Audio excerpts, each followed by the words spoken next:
La muerte solo tiene importancia en la medida que nos hace reflexionar sobre el valor de la vida. André Malraux. Acompáñenos en la aventura de los errores pasados para descubrir que la humanidad es historia. Ahora sí. Esperemos se encuentren bien. Hemos venido a hablar de un tema que ya es bastante conocido. Seguramente la mayoría de ustedes, a lo mejor en algún momento en su clase de historia, si es que tuvieron clase de historia, llegaron a escuchar acerca de Pompeya, esta ciudad pues prácticamente mítica que fue cubierta bajo la ceniza volcánica y que hoy día, después de Dios sabe cuánto tiempo, sigue los cuerpos inertes de la gente que algún día lo habitó de esa manera ahí. De hecho, pues ya más de 2000 años se cree en el siglo I. Entonces sí, hace mucho tiempo. Y pues por si no lo recuerdan, yo soy Itzel Olvera. Y pues recuerden que estamos en Instagram, Facebook, en TikTok como épocas.épicas.podcast y que pues también ahí estamos más seguido en YouTube. De hecho, este es el primer episodio que grabamos en conjunto de YouTube y en audio, entonces pues a ver qué sale. Oye, por cierto, ¿no trajiste al señor Alejandro Magno? Pues hoy vamos a hablar de Pompeya, no de Alejandro Magno. Para ir para la próxima. Bueno, ahí tenemos después tal vez aquí agreguemos algo extra a nuestra mesa de grabación. Pero bueno, ya hay que empezar con el tema. Si no se lo saben, Pompeya está situada en el sur de Italia, concretamente en la región de Campania, y se sabe que tenía una tierra muy fértil y pues se dedican sobre todo al sector ganadero. Contaba con importantes cabañas de cerdos y ovejas que favorecieron a su vez al desarrollo de pequeñas industrias textiles gracias a los llamados batanes, que por si no saben qué son, eran una máquina destinada a transformar unos tejidos abiertos en otros más tupidos. Funcionaban por la fuerza de una corriente de agua que hace mover la rueda hidráulica, generalmente de índole, pues era de las familias. Eran negocios familiares, básicamente, ¿no? La economía de Pompeya tuvo además una estrecha relación con el mar, ya que, bueno, pues es una isla, pues sería ilógico, ¿no? Ya que su posición era muy privilegiada en el Golfo de Nápoles. Desarrolló también una fluida actividad comercial gracias al transporte marítimo y a su destacable red viaria. Su prosperidad económica quedó reflejada en la rica decoración de sus villas y sus comercios, en las que abundaban los frescos y pinturas que aún hoy día son visibles. Era un gran centro romano y se estima que fue fundada probablemente entre el siglo VII o VI a.C., ya sea por los océanos del centro de Italia, aunque no encontramos nada sobre ellos, son una de esas culturas que se ha perdido en el tiempo. Se ha perdido. Otros dicen que fueron los etruscos, otros dicen que fueron los griegos. La verdad es que nadie sabe realmente quién fundó Pompeya originalmente. Los romanos la conquistaron, pero de quién no se sabe exactamente. No sabe quién inició ahí, ¿no? Y pues la verdad es que se saben ahí varias cosas sobre Pompeya, pero en realidad pues no demasiadas, ¿no? Como podrían esperar, al ser pues de ese tiempo, los griegos fueron uno de los conquistadores, pero no se sabe si ellos también la fundaron. Luego también estuvieron los etruscos, incluso los samnitas, antes de convertirse ya en una colonia romana tal cual, en el 80 a.C. aproximadamente. Pero fíjense, ya parece entonces, para cuando los romanos lo conquistaron en el 80 a.C., esa ciudad ya tenía mínimo 600 años ahí, por ya que fuera del siglo VI o VII a.C., o sea, ya tenía un buen rato. Ajá, y bueno, citando, bajo el dominio romano, la ciudad desempeñó un importante papel en el comercio debido a su proximidad en la cuenca mediterránea y a las vías estratégicas construidas por los romanos. Además, las cenizas del Vesubio, un volcán cercano, hacían que sus tierras fueran especialmente fértiles y también fueron su destrucción, ¿verdad? Durante esa época la ciudad floreció y en particular hicieron avances en el arte, como dijimos, en los frescos e incluso en la arquitectura, con importantes proyectos de construcción que iban desde un anfiteatro hasta un acueducto. Cuando ocurrió el desastre, la ciudad contaba con un foro, con mercados de alimentos, templos, restaurantes, baños y una población de aproximadamente 15,000 habitantes, que en ese tiempo pues era un montón, ¿no? Era una ciudad muy grande. No, pues era una metrópoli de la época, teniendo en cuenta pues que la mayoría de la ciudad, los poblados eran pequeños y eran mucha gente, aunque se cree que algunas de las ciudades más grandes como Atenas y Esparta sí tenían cerca de 100,000 habitantes, más de 100,000 habitantes cada una, pero pues quién sabe, no vamos a tener números a ciencia cierta, ya que esto fue hace casi 1,000 años, y pues como sabrán, los registros solo llegan hasta cierto punto, ¿no? Pues ya casi 2,000 años, si fue no, pero en los años 80. Pero hablando de, por ejemplo, sí, ya más de 2,000 años, de hecho. Ya son unos 2023. Sí, ya más de 2,000 años, de veras. Además, fíjense por qué también le llaman la cuna de la civilización a los romanos. O sea, tomando en cuenta que aquí los primeros acueductos, como los que ellos usaban, llegaron aquí a México como que en el 1700, 1600. No, antes. Desde el Imperio Mexica, los mexicas ya tenían acueductos. Pero nada más la ciudad principal. Sí, la ciudad principal, pero ya existía. Y también los acueductos, no te creas que están en todos lados. Ajá, los acueductos nada más en las ciudades principales. Están en las ciudades principales. Ajá. Pero luego llegan los españoles y por un rato otra vez nos atrasaron porque no hubo acueducto. Si no, preguntan los problemas de saneamiento que hubieron, pero bueno, esa es otra historia, ¿no? Problemas de arquitectura. Entre el siglo XVI y siglo XIX. Y los gobernantes. La excavación de Pompeya como tal empezó en el siglo XVIII, o sea, en los años 1700. Uh-huh. Sin embargo, hoy día los hallazgos aún no han parado, donde se pueden ver a los arqueólogos trabajando aún con los turistas que llegan al lugar. Fue la gran erupción del volcán Vesubio la que sepultó Pompeya en una capa gruesa de material volcánico. Esta a su vez conservó todo como desde que la ciudad se terminó. Que ahí fue del siglo I. Ahí del siglo I, ya ahora sí.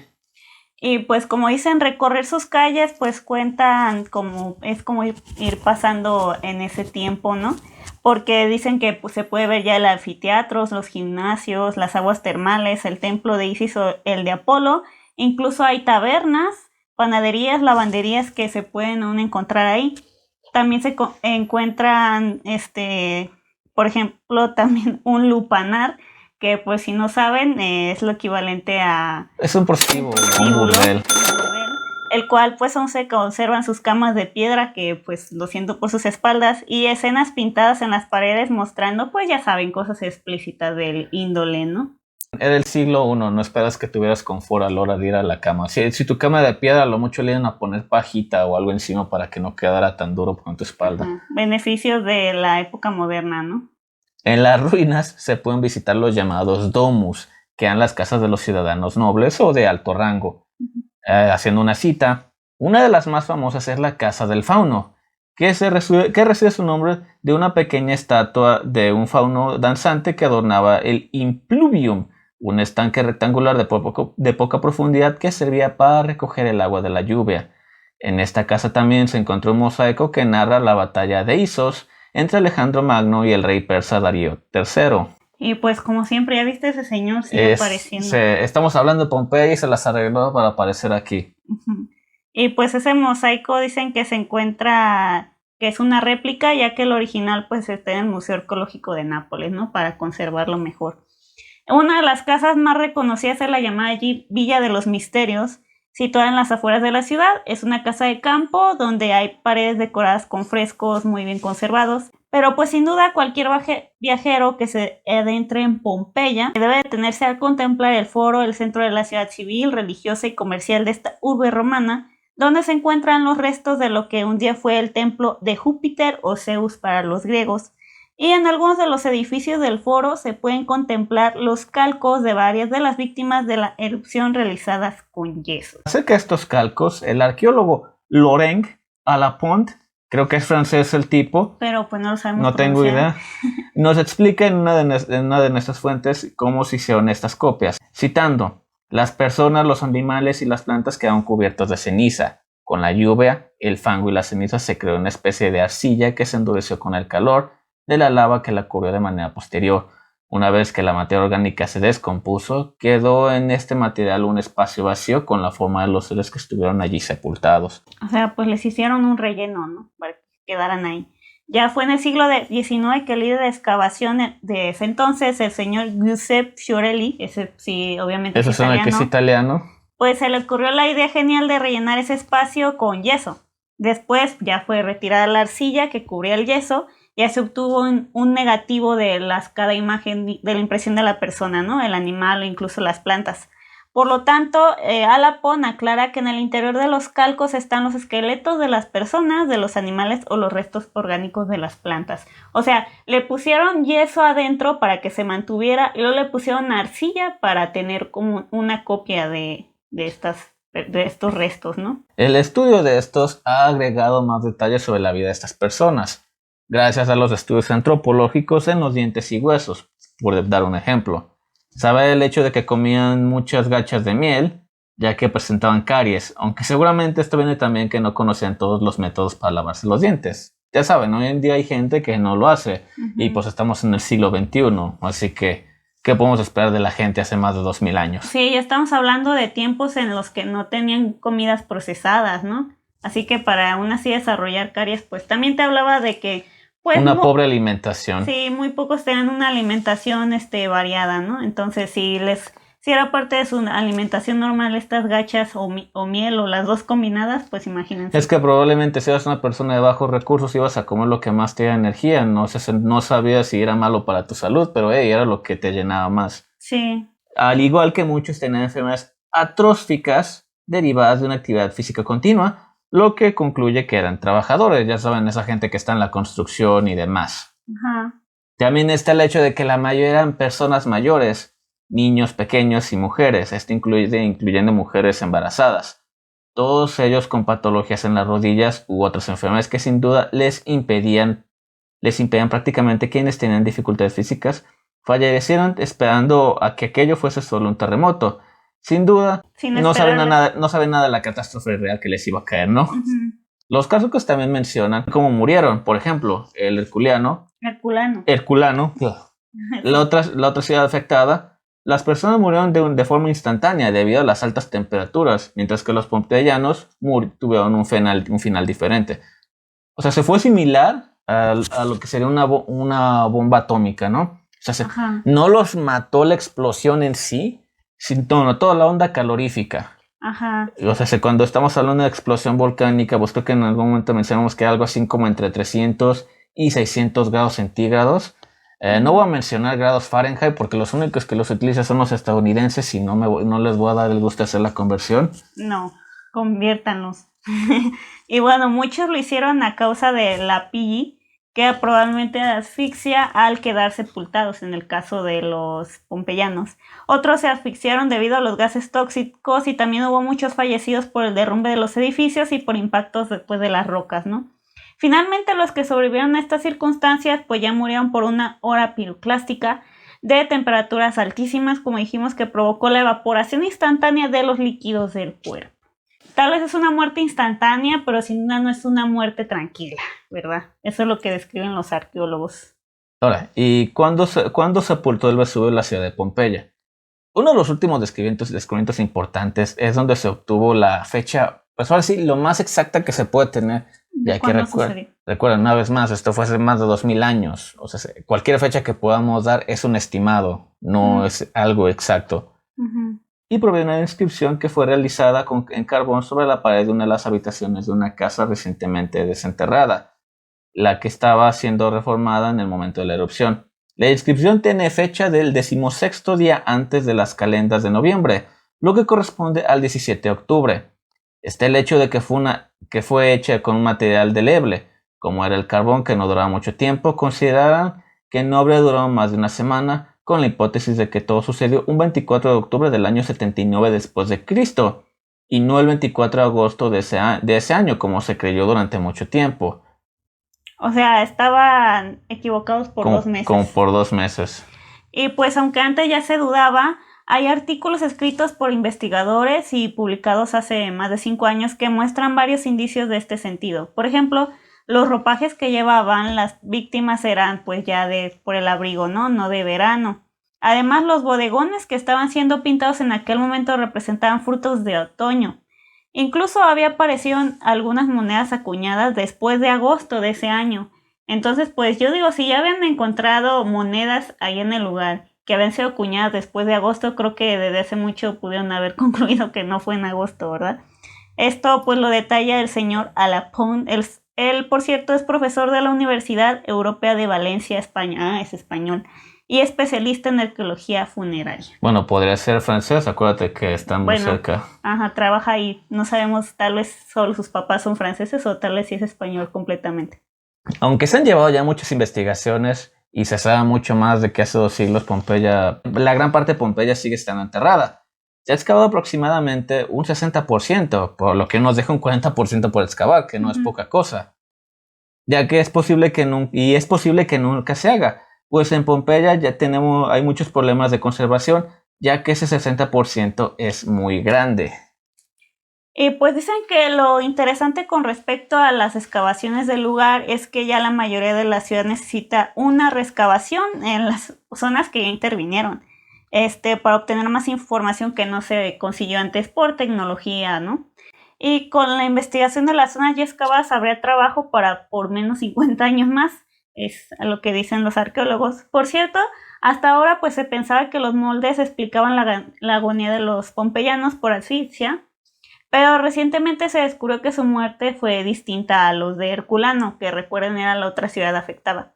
Murieron por las altas temperaturas al instante. O sea, los de Herculano ellos sí murieron por asfixia. No, de hecho, de hecho creo que más bien los dos murieron por lo mismo, ¿no? Por la alta temperatura, ¿no? Creo que más bien nos confundimos. Más bien se creyó en Pompeya que por mucho tiempo la gente había muerto por la asfixia, ¿no? Por estar bajo los gases tóxicos. Pero en realidad ya se descubrió que primero los mató. Un estudio más reciente decía esto, que fue igual que en Herculano, que fue la explosión, la onda calorífica, porque muchas de estas poses que tenía esta gente, pues no era como que la gente asfixiándose se quedara en esa posición, ¿no? Uh-huh. Más bien fue como que algo los mató de manera instantánea y pues que se quedaron ahí como una calca. Sí, dicen que gracias a los investigadores, este señor Giuseppe Mostro Lorenzo y Lucia Papalardo, del Observatorio Vesuviano y de los biólogos Pierpaolo Petrone y Fabio Guarino de la Universidad Federico II de Nápoles, hicieron análisis de los depósitos volcánicos, la estructura de las cenizas y el ADN de las víctimas, junto con simulaciones digitales de la erupción, pues revela los efectos de la nube volcánica en el lugar. O sea, sí. Con nueva tecnología pues ya se llegan a nuevos hallazgos. Sí, ¿no? Más bien fue ahí en lo que nos confundimos hace rato. Me creía que mencionamos que habían muerto por asfixia. Pues nos desmití. Más bien esa era la primera. Más bien esa fue la primera hipótesis. Olvidamos mencionar esa parte. Ajá.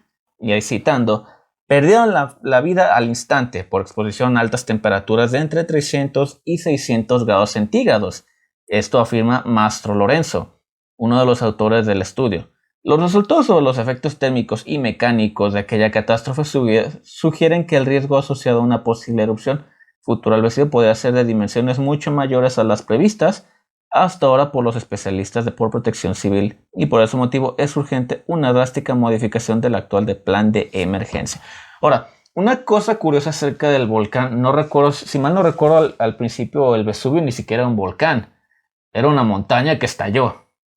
Sí, o sea, no saben que era un volcán. No saben que era un volcán. Entonces, o sea, investigar también este tipo de cosas de atrás no solo es por curiosidad o por querer saber también qué pasó, sino que, como dicen, también ayuda a saber cómo podemos nosotros emplearlo en la actualidad, cuando pues también puede haber aún volcanes dormidos o volcanes que no sabemos que están ahí, y pues también tomarlo en cuenta para el caso de todo lo que tiene que ver, como dijeron, con protección civil de cada país, ¿no? Yo recordaba que el Vesubio empezó como una montaña, o sea, en aquel momento no se sabía que era un volcán, al menos cuando explotó en la época de Roma. Pero pues es que no todos recuerdo. Empiezan pareciendo montañas, ¿no? Sí, pero hay algunos que ya sabes que es un volcán porque tiene la forma, pero hay otros que literalmente una montaña y estalla. Ajá. Y eso es lo que causa que la explosión sea aún más violenta. Uh-huh. Pero bueno, como un dato curioso, aquí leyendo rápido de internet, mencionan que la última vez porque ya había explotado otra vez, explotó en 1944 y destruyó buena parte de la ciudad de San Sebastiano. Ah, pues pobres italianos, ¿no? También les llega seguido los volcanes. Y, por ejemplo, continuando sobre Pompeya, dice que este mismo arqueólogo, primero hemos estudiado los niveles de ceniza en diversos lugares del área vesuviana. De los perfiles trazados hemos deducido algunos parámetros como la altura y incluso la velocidad de la nube que alcanzó la erupción. Él estaba a 30 kilómetros de altura. A partir de la velocidad y la altura se ha determinado la densidad de la nube, que es muy baja, y el tiempo transcurrido mientras pasó sobre Pompeya tampoco fue poco más de 1 minuto. O sea, pues todo ocurrió muy rápido, ¿no? Pues como siempre, o sea, estas cosas no es como que duran mucho tiempo. Usualmente, para que un terremoto, un volcán que hace un chingo de destrucción, no ocupas que dure un chingo de tiempo. De hecho, luego la mayor destrucción viene después, ¿no? O sea, como aquí desgraciadamente todos los que no pudieron irse como dijeron, como por distintos problemas de movilidad o algo, pues ya terminaron muertos ahí, pero pues ni siquiera, como dijimos, ellos no esperaban una erupción volcánica, pensaban que era un terremoto. Entonces, los que no pudieron huir, pues se quedaron ahí. Pero bueno, vamos a dar aquí un pequeño dato acerca de la formación de esta cosa del volcán Vesubio. Según aquí la página de Wikipedia, y tómenselo con un grano de sal ya que es Wikipedia, dice que el Vesubio se formó como el resultado de la colisión de las placas tectónicas de la africana y la euroasiática. La primera fue forzada por debajo de la segunda, llegando a mucha profundidad bajo la corteza terrestre. El material de la corteza fue calentándose hasta fundirse, formando el magma. Puesto que el magma es menos denso que las rocas sólidas alrededor, es empujado hacia arriba buscando un lugar más de él para la superficie de la Tierra, rompiéndola y formando el volcán. Bueno, es que la mayoría de los volcanes así es como funcionan, ¿no? Porque es cuando dos placas tectónicas golpean y prácticamente hacen que la Tierra suba, y luego de ahí ya desde el núcleo es de donde sale ya el magma, ¿no? Según esta página también, otras erupciones importantes fueron las del año 1472, 512, en 1631, en 1871, 1906, 1929 y 1944. O sea que... De hecho dice que fueron 6 veces en el siglo XVIII y 8 veces en el siglo XIX. La más grande fue en 1872. Y luego aquí menciona que en el puro siglo XX, en el siglo pasado, explotó 3 veces.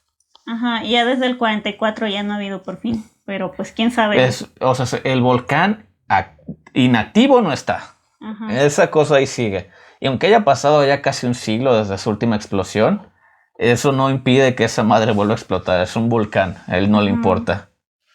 Así que pues hay que cuidarse cuando está. Si no, pregúntenle a los españoles ahí con su última... ¿Cómo se llamaba ese volcán? ¿Cuál? Pues el que explotó allá. El de España. Ay, se me olvidó el nombre. El de la isla esta. Pero fue en una isla. Fue en otra isla. Pues disculpen, miren, en esta vida uno tiene muchos datos en la cabeza. O sea, pero, no me acuerdo de todas las cosas así, o sea, nomás. Los que viven ahí saben a los que nos referimos, ¿no? O los españoles que pues fue en su país. Y fue en su país, ¿no? Ellos son los que fueron afectados por este desmadre. Pero ya continuando. Los moldes de los cuerpos presentan lo que se conoce como un cadaveric spasm, o en español, un espasmo cadavérico. Una postura adoptada únicamente cuando la muerte es súbita e instantánea. Son los restos óseos y gracias a los análisis de ADN se detectó cambios causados por las elevadas temperaturas, fue lo que añadió el investigador.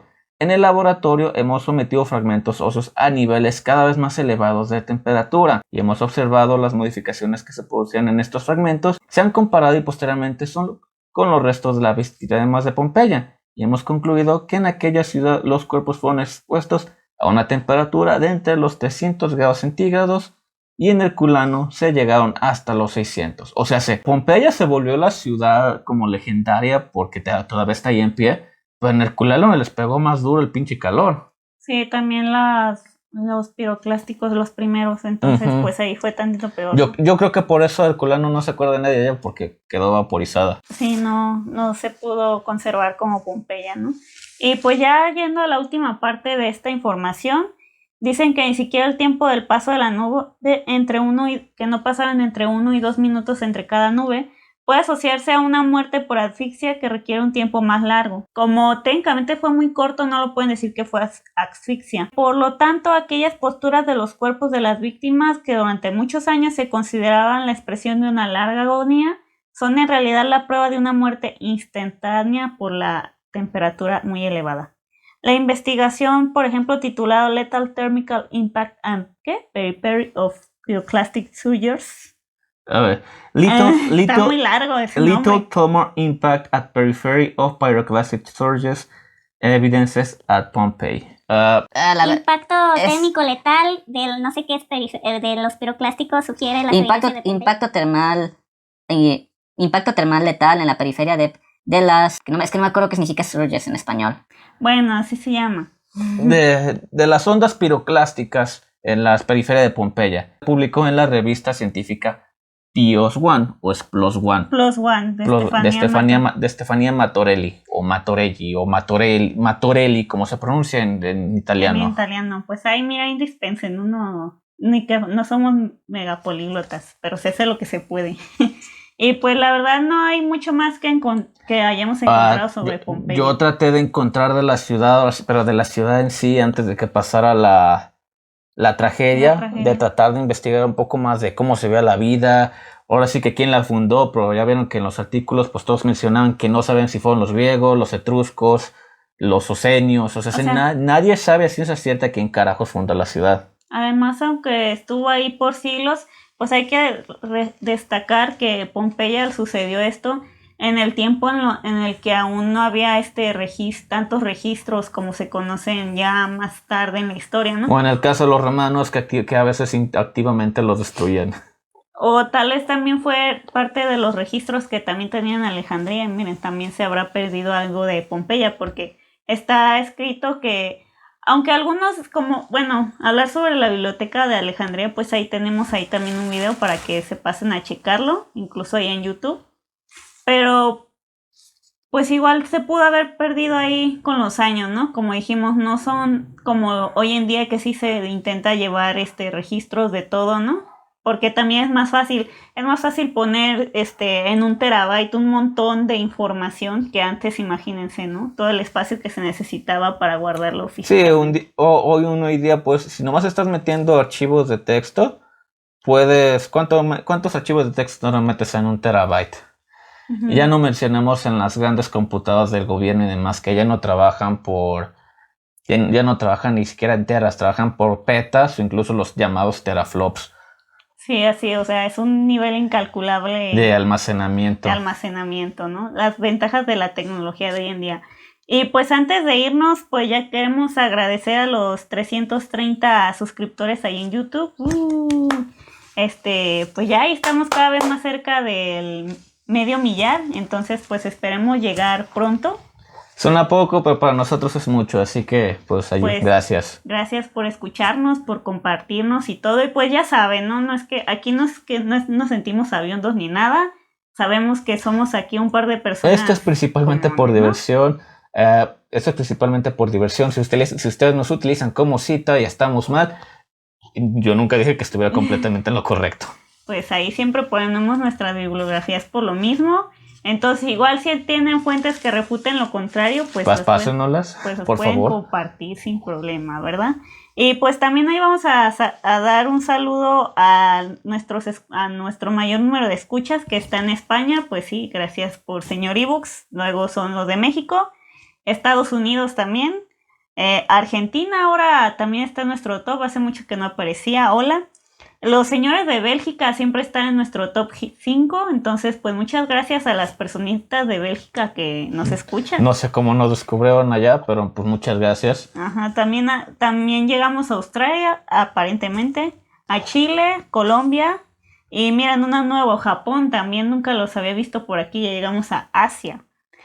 Perú y Venezuela, bueno, es más probable aquí gente de Latinoamérica que... Pues hablamos el mismo idioma, ¿no? Pues es por eso. Entonces, pues ahí gracias a nuestros congéneros del idioma y también a la gente de otros países que, pues no sabemos por qué habrán llegado aquí. Bueno, también tal vez los de Japón porque hablamos de Satsuma y tal vez los de Argentina por lo de... La guerra de la Triple Alianza. La guerra de la Triple Alianza y porque hablamos de Julio Popper. Igual luego podemos hablar de algún tema de Argentina, como de la batalla del Río de la Plata o algo así.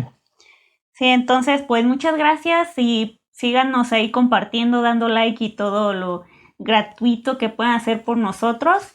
Y pues esperamos ahí seguirnos poniendo al día ahí en YouTube y todo. No sabemos si cuando subamos este episodio ya habremos... Sí, lo más probable es que cuando este episodio ya se suba en versión video, ya esté la versión video del de los datos extras de Vlad Tepes. Bueno, en audio lo vamos a subir antes, pues ya saben la dificultad de que subes uno antes que otro, pero pues pronto ahí pásense a ver nuestro video de Vlad Tepes. Hace mucho tiempo que nos rendimos en que tuviera una continuidad en YouTube, ya que nos dimos cuenta que iba a ser muy difícil. Así que tengan en cuenta que cuando ustedes ven los videos en YouTube, es muy posible que no vengan en el mismo orden que vienen de ebooks. De hecho, lo más probable es que no vengan en el orden. Tal vez a partir del 100, que va a ser el especial, ese sí lo esperamos subirlo una semana después, a lo mucho luego del audio. Pero pues por los demás nos vamos a ir acomodando ahí. Como se vaya pudiendo, pues acuérdense que nosotros tenemos nuestros propios trabajos de día. Desafortunadamente esto no nos paga absolutamente nada. Esto lo hacemos por el puro amor al arte, por decirlo de alguna forma. Entonces pues esperamos también igual pronto ahí hacer algún Patreon o algo por si quieren apoyarnos.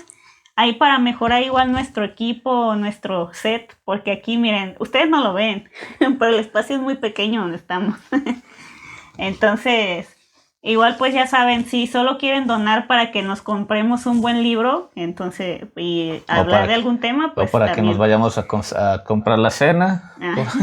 O para que podamos pagar la membresía de ebooks y de nuestros editores de video y editores de los que utilizamos para imágenes y todo eso. Miren, pues nosotros ya sería una ventaja al menos tener para eso, pero pues eso ya lo iremos viendo, esperamos pronto.